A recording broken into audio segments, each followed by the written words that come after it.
En mars dernier, j'ai fait un burn-out.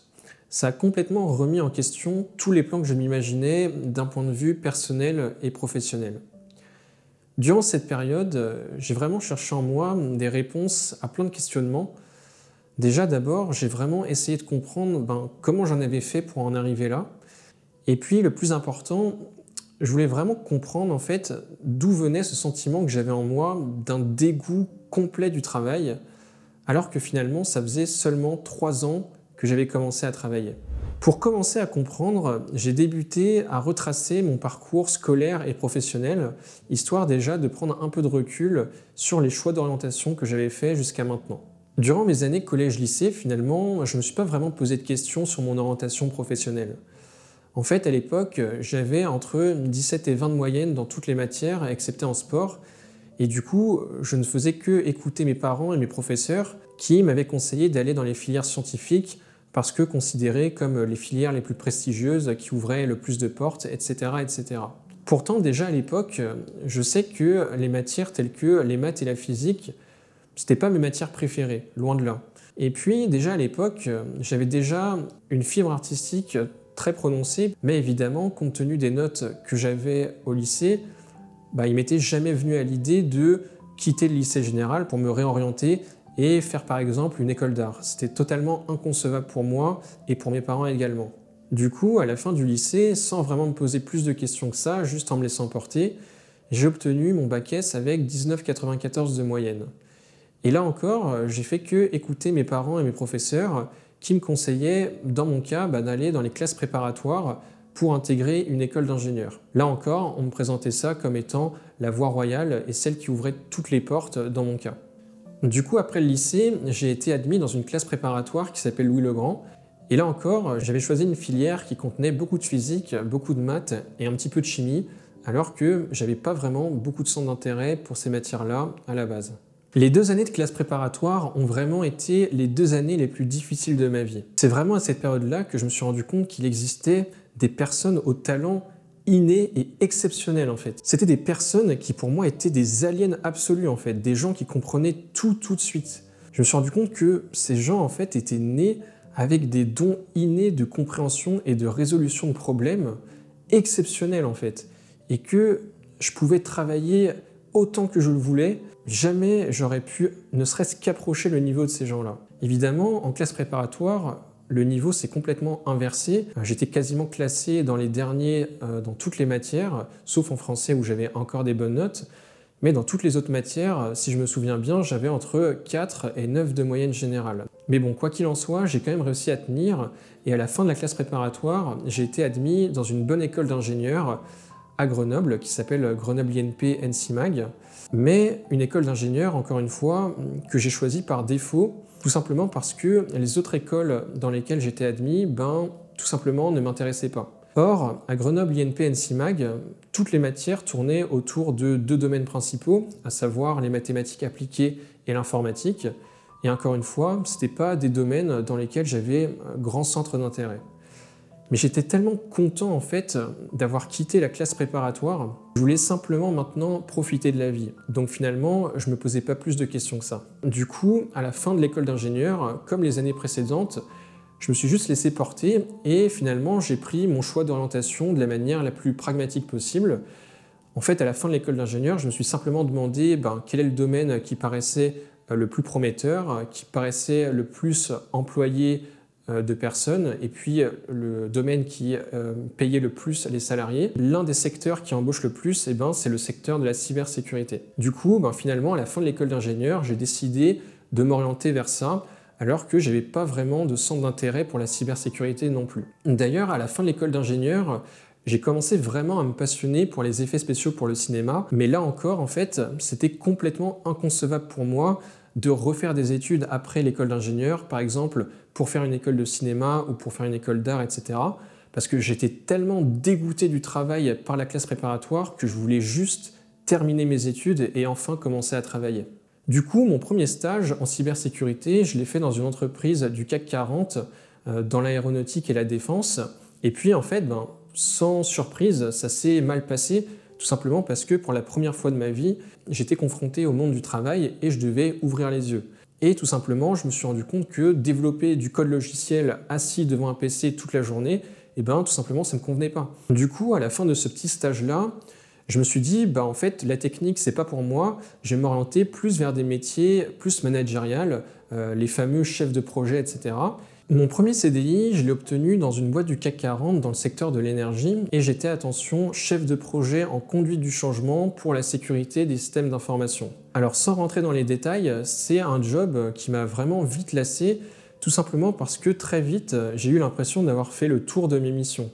En fait, je me rendais compte que je passais mes journées concrètement à faire des slides PowerPoint ou bien à envoyer des mails ou bien en fait à gérer en parallèle une trentaine de micro-tâches, des micro-tâches qui, d'autant plus, étaient vraiment très répétitives. Du coup, c'est vraiment à cette période-là aussi où en fait j'ai commencé à réfléchir et où je me suis dit que potentiellement le salariat comme ça, ça me conviendrait pas toute ma vie. Vraiment à cette période-là aussi où j'ai commencé à me former en autodidacte dans l'investissement immobilier et l'investissement en bourse, tout simplement parce que je voulais mettre une stratégie pour faire en sorte de travailler seulement 10-15 ans et puis après de devenir rentier, de vivre de mes rentes et de partir à la retraite en anticipé pour pouvoir, entre guillemets, profiter de la vie.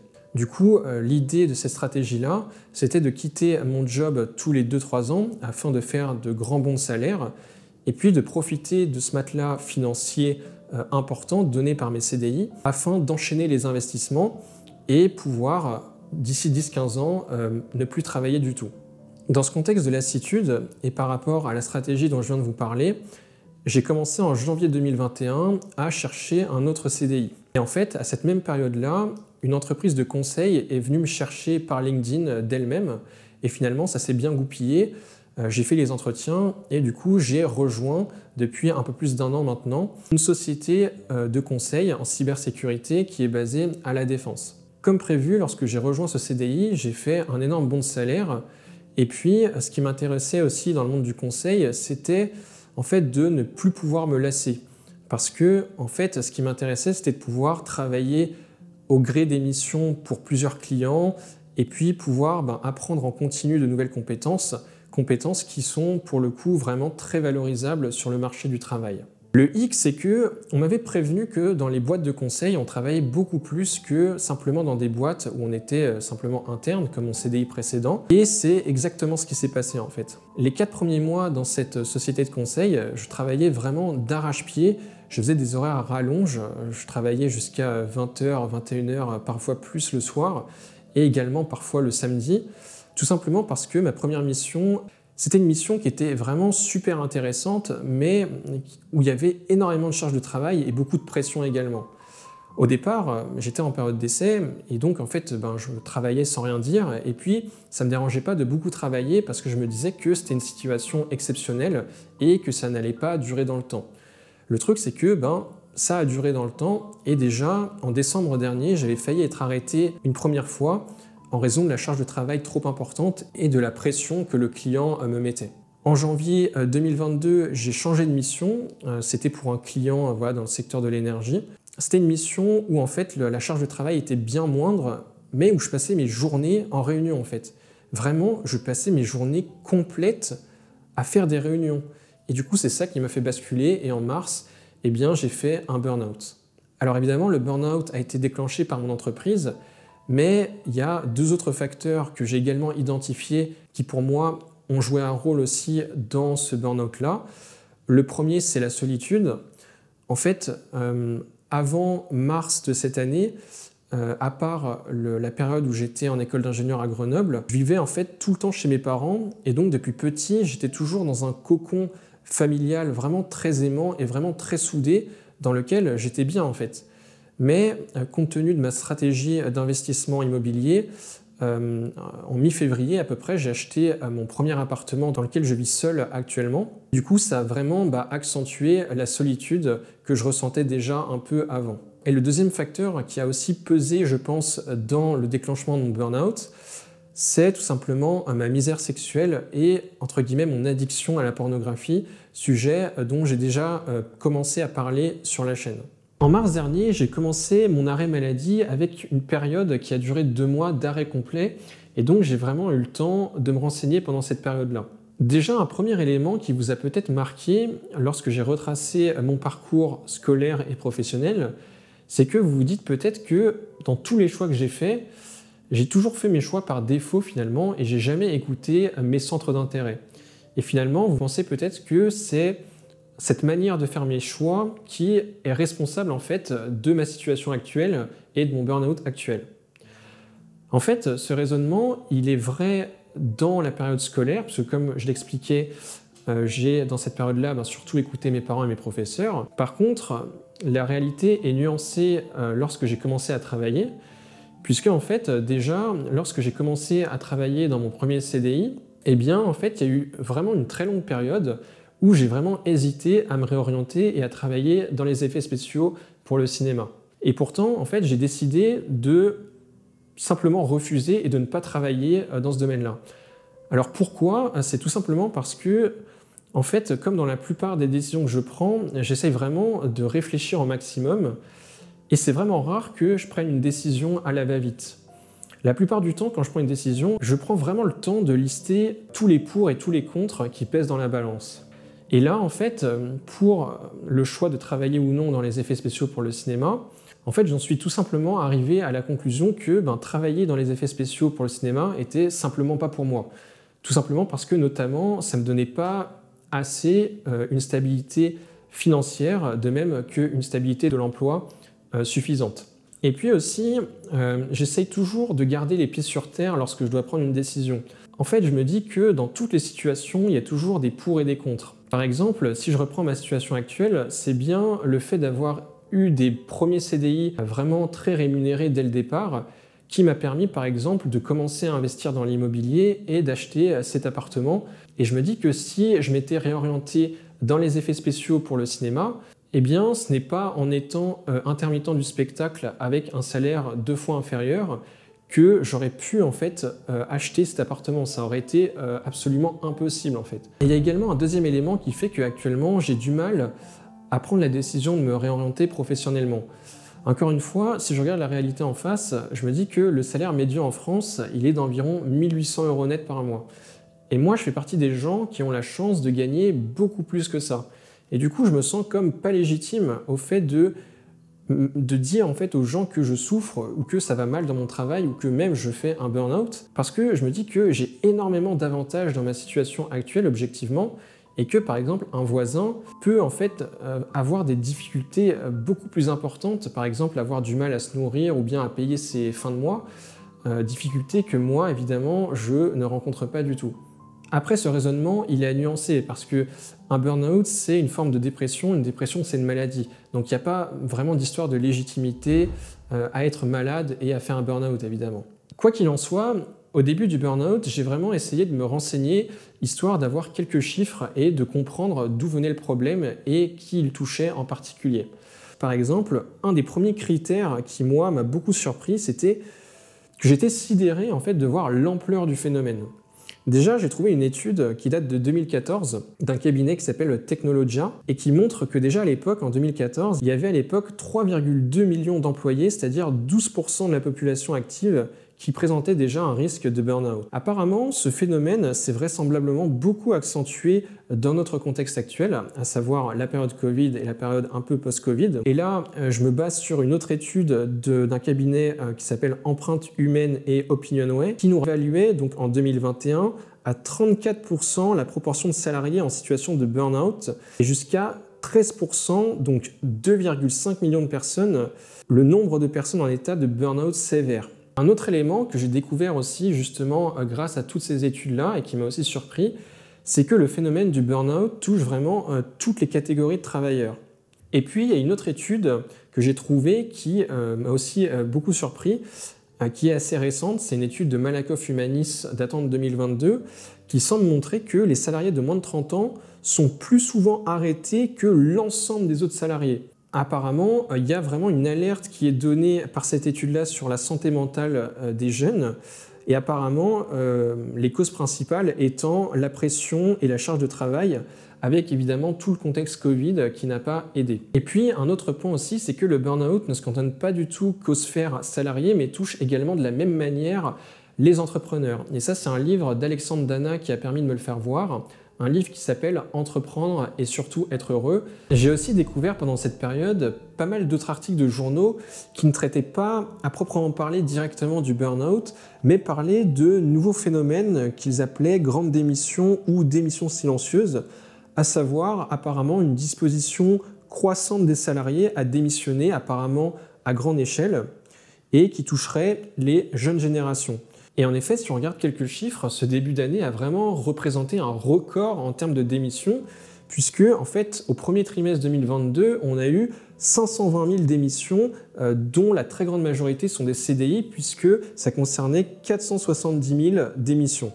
Et en ce qui concerne le deuxième phénomène, donc le phénomène de démission silencieuse, j'ai l'impression que c'est un peu un concept à la mode qui se résume à dire que les gens en font le strict minimum dans leur job et que ça se résume à « moins j'en fais, mieux je me porte ». Après, et ça c'est vraiment mon humble opinion personnelle, ça revient à dire que finalement les gens respectent leur contrat de travail et j'ai du mal à comprendre qu'on puisse leur reprocher de ne pas vouloir s'investir davantage, notamment en lisant certains témoignages qui dit que l'objectif de cela, c'est de maintenir un meilleur équilibre vie pro, vie perso et une meilleure santé mentale. Après m'être renseigné avec ces quelques études-là, j'ai vraiment voulu comprendre les raisons qui, moi, m'avaient poussé au burn-out et à avoir ce sentiment de dégoût du travail. Lorsque j'ai discuté sur Internet de ces différentes problématiques, donc que ce soit le burn-out ou bien les sujets de grande démission, j'ai été confronté à maintes personnes qui étaient souvent peu compréhensives et qui n'hésitaient pas à dire que en fait, ce sentiment de dégoût du travail ou ces démissions à grande échelle était dû au fait que notre génération était une génération de fragiles ou bien que notre génération avait grandi dans l'abondance absolue et que donc on avait développé un comportement de fainéantise ou bien que notre génération n'avait pas connu la guerre, etc., etc. Ce genre de réflexion, quoi. Mais déjà, quand j'essayais d'abord d'appliquer leur raisonnement à mon propre cas, je voyais bien que ça collait pas. Et en ayant lu vraiment énormément de commentaires en ligne, je vois bien que je suis vraiment très loin d'être une exception à la règle. En tout cas, dans tous les cas, lorsque j'ai essayé de comprendre les raisons qui m'avaient amené à ce burn-out-là et à ce sentiment de dégoût du travail, voici les raisons que j'ai listées pour le moment. Le premier facteur, la première raison, c'est un facteur que la plupart d'entre vous a déjà entendu parler. Je veux parler de tous les nouveaux types de métiers de service, notamment, qui sont apparus après notamment le développement d'Internet, les fameux bullshit jobs. Alors évidemment, je n'irai pas jusqu'à dire que le CDI dans lequel je suis actuellement ou mon CDI antérieur sont des bullshit jobs. Pour autant, il y a quand même des moments où j'ai vraiment du mal à trouver du sens et de l'impact dans mon travail. Sans aller jusqu'au burn-out, mais pour tenter d'expliquer un peu le phénomène de grande démission, je pense que l'un des facteurs, c'est tout simplement que le marché du travail est très propice à cela en ce moment. Déjà, un premier point que l'on peut mentionner, que j'ai pu voir dans certains articles que j'ai lus, c'est tout simplement la crise Covid qui a joué un grand rôle pour un certain nombre de personnes qui ont eu notamment une crise de sens durant les confinements et qui ont changé de travail en conséquence, voire ont déménagé en changeant de travail. Mais même sans parler du Covid, je vois bien autour de moi d'expériences que, par exemple, changer de job tous les 2-3 ans permet de faire des bons de salaire vraiment conséquents qui ne seraient pas du tout envisageables de faire en restant dans le même job. À titre personnel, je reçois par exemple vraiment très fréquemment des offres d'emploi, notamment via LinkedIn, qui me proposent parfois des offres d'emploi vraiment hallucinantes en fait. Une des dernières offres d'emploi que j'ai en tête me concernant, c'est un grand groupe bancaire qui m'avait proposé un poste dans l'inspection générale et qui me proposait un salaire annuel brut de 80 000 € sans même avoir à négocier en fait. Donc je me dis que tu peux être passionné autant que tu veux par ton travail. S'il y a des secteurs qui ont énormément de mal à embaucher ou à combler des places au point de te proposer des salaires qui te permettent une augmentation de plus 70% sur ton salaire actuel, ben la réflexion, elle peut être vraiment très vite menée en fait. Un troisième facteur qui a joué un rôle dans mon burn-out, c'est un facteur que j'ai déjà mentionné tout à l'heure, c'est le facteur de solitude. Depuis 2 ans, je suis quasiment que en télétravail et c'est vrai que du coup, je croise quasiment plus personne. Le truc, c'est que même quand j'ai la possibilité d'aller sur site, j'ai pas forcément envie d'y aller parce que comme je suis pas passionné par mon métier, en fait, j'ai aucun centre d'intérêt avec les personnes de mon travail. Et du coup, quand ça parle boulot, moi, ça m'ennuie tellement que j'ai juste envie de me tirer une balle, en fait. Toujours pour rester dans l'aspect solitude, il y a aussi l'aspect célibataire qui rentre en jeu puisque, comme j'en ai déjà parlé dans une précédente vidéo traitant de l'addiction à la pornographie, ça fait plusieurs années que je suis célibataire et donc j'ai pas de responsabilité, par exemple, liée à des enfants que je devrais nourrir ou bien liée à un ménage dont je devrais prendre la responsabilité pour la stabilité financière, par exemple. Du coup, c'est vrai que ça me pousse à mettre en priorité mon bien-être et mon épanouissement personnel. Et je suis sûr que si j'avais une femme et des enfants, j'aurais une façon de penser qui serait totalement différente en fait. Et le dernier élément que j'ai pu lister, c'est ma vision du monde qui s'est vraiment assombrie ces 3 dernières années, de même que la vision de mon futur qui est également très sombre. Il y a vraiment des éléments de ces 3 dernières années qui, moi, en tout cas moi je l'ai vécu comme ça, m'ont vraiment pourri la vie en fait. Au départ, à partir de mars 2020, c'était toute la crise Covid. Après la crise Covid, maintenant on a la guerre en Ukraine. Si c'est pas la guerre en Ukraine, c'est le réchauffement climatique. Si c'est pas le réchauffement climatique, c'est la fin de l'abondance comme nous l'annonce notre cher président de la République, avec potentiellement des difficultés énergétiques. Si ce n'est pas des difficultés énergétiques, ce sont des grands cénacles internationaux élitistes qui vont prédire notre vie pour nous, en nous disant entre autres, mais ce n'est pas du tout le seul élément, que soi-disant en 2030 on ne possédera rien et qu'on sera heureux, etc. etc. Enfin, c'est tout ce contexte ambiant qui, moi, me gave personnellement. Et j'en arrive à un point où j'ai simplement envie de me recroqueviller et de me couper du monde en fait. C'est pour ça qu'en ce moment, j'en suis arrivé à un point où en fait, j'attends plus rien de personne. Je suis vraiment dans ma bulle, j'essaye de me débrouiller, de trouver mes solutions. Et c'est vrai que j'ai développé, je l'avoue, une tendance inquiétante à vouloir m'isoler du monde complètement. Bref, voilà grosso modo l'ensemble des facteurs et le contexte ambiant qui, dans mon cas, ont joué un rôle pour moi dans mon burn-out et mon dégoût du travail. Maintenant que j'ai fini de détailler les causes, je m'attarde maintenant à la partie concernant les solutions. Je partagerai d'abord les solutions que j'ai trouvées dans le cas général, puis je vous listerai aussi les solutions que j'ai trouvées dans mon cas personnel. Alors déjà, un premier point, c'est que vous avez vu que dans cette vidéo, j'ai mis un peu un titre provocateur, j'ai 26 ans et je ne veux plus travailler, mais vous avez bien compris que la réalité, elle était plus nuancée que ça. En fait, dans mon cas, et je pense que c'est aussi le cas de la plupart des personnes qui sont dans ma situation, c'est pas que je veux plus travailler dans l'absolu, c'est juste que je veux travailler dans un métier en fait qui m'épanouit, qui a du sens pour moi, sans faire une croix complète sur ma stabilité financière et ma stabilité de l'emploi. Il y a également un autre élément dont je me suis rendu compte en considérant mes solutions, c'est que en fait, la stratégie préalable que j'avais de devenir rentier dans 10-15 ans, via l'investissement immobilier et l'investissement en bourse, c'était pas forcément hyper pertinent en fait. Je me disais, mais JB, en fait, on n'a pas le temps. Si ça se trouve, demain, tu meurs, t'as pas le temps de subir ta vie pendant 10-15 ans juste pour être rentier et profiter de la vie en fait. Comme si devenir rentier, tu sais, c'était un peu comme les portes du paradis et que ça allait résoudre tous les problèmes.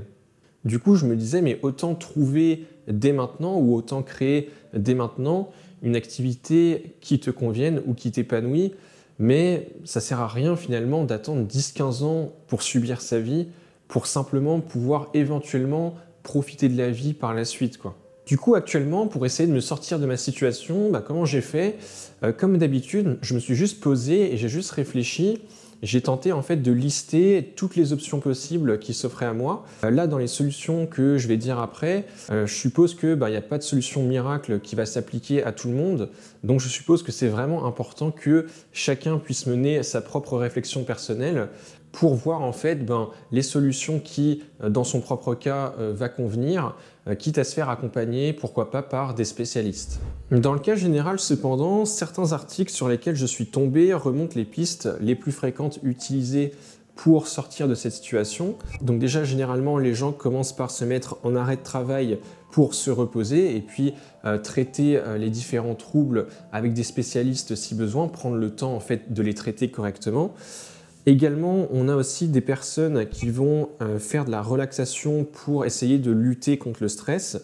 D'autres personnes encore, des témoignages que j'ai lus, qui vont pratiquer la méditation pour apprendre par exemple à lâcher prise.